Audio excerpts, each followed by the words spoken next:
नमस्ते बच्चों।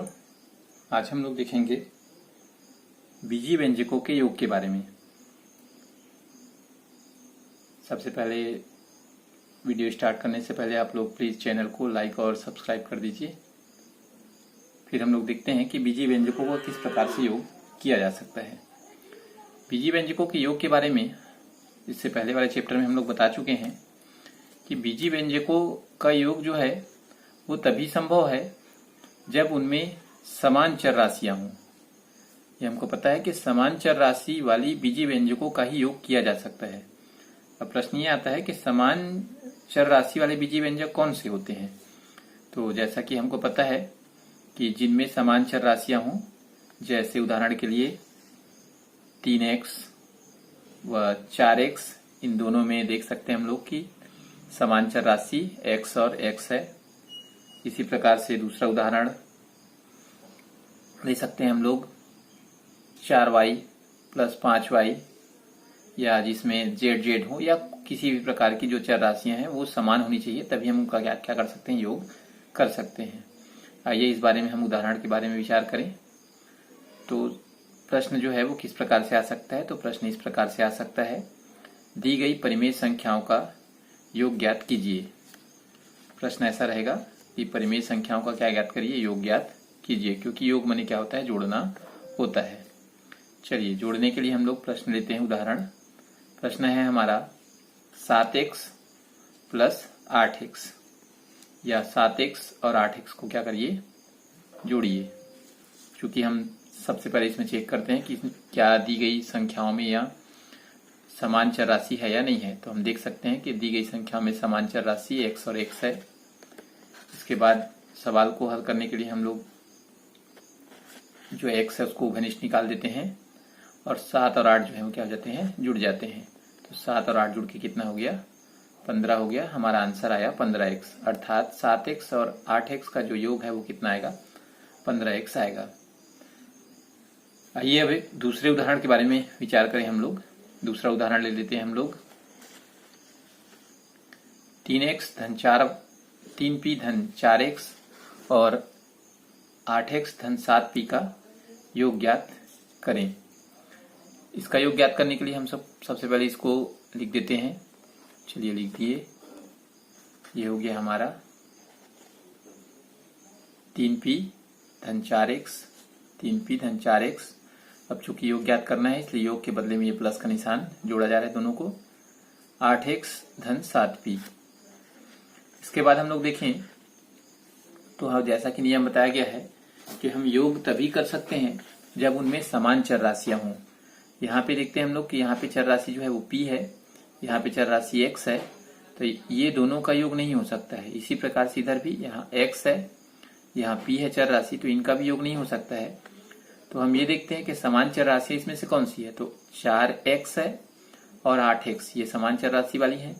इसी प्रकार से 3p और 7p, ये समान चर राशि वाली है। तो इन दोनों को हम क्या कर सकते हैं, आपस में जोड़ सकते हैं। तो समान चर राशि वाली संख्याओं का क्या बना देते हैं हम लोग, जोड़ा बना देते हैं।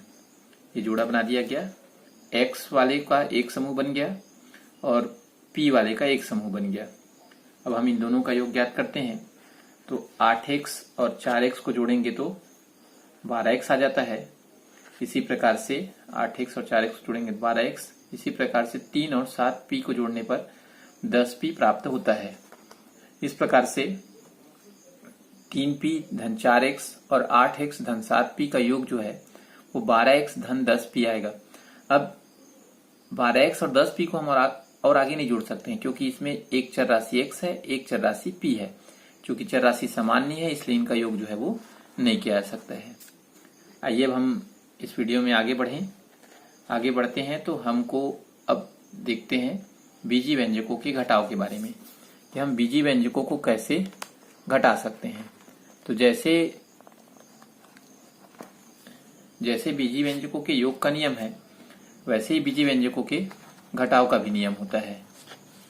बीजीय व्यंजकों के घटाव के लिए, बीजीय व्यंजकों का घटाव हम तभी कर सकते हैं जब उनमें चर राशि जो है वो क्या हो, समान हो। जिस प्रकार से योग का नियम था कि चर राशियां समान होनी चाहिए, वैसे ही घटाव के लिए भी चर राशियां क्या होनी चाहिए, समान होनी चाहिए।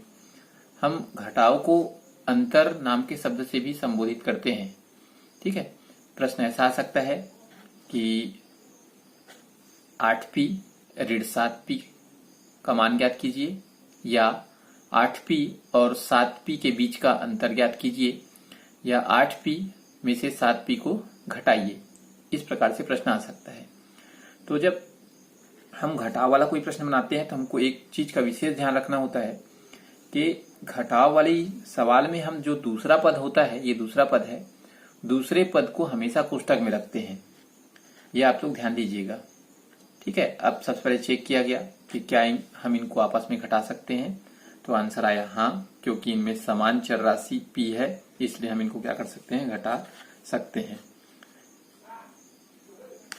ठीक, अब चलिए अभ्यास के प्रश्न पे चलते हैं, कुछ प्रश्नों को हल करके देखते हैं।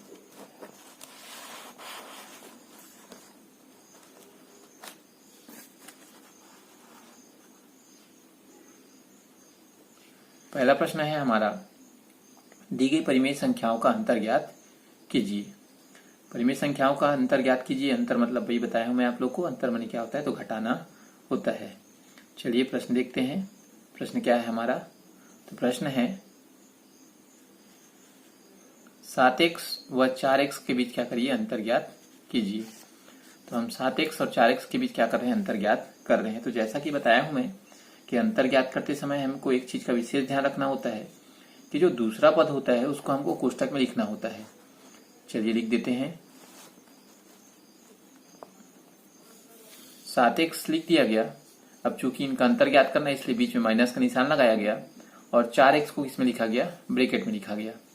अब ब्रैकेट में लिखा गया है, इसका मतलब ये है कि ब्रैकेट यदि हमको हटाना है, कोष्टक हटाना है, तो कोष्टक हटाने के लिए सामने वाली संख्या का क्या करना पड़ता है, गुणा करना पड़ता है।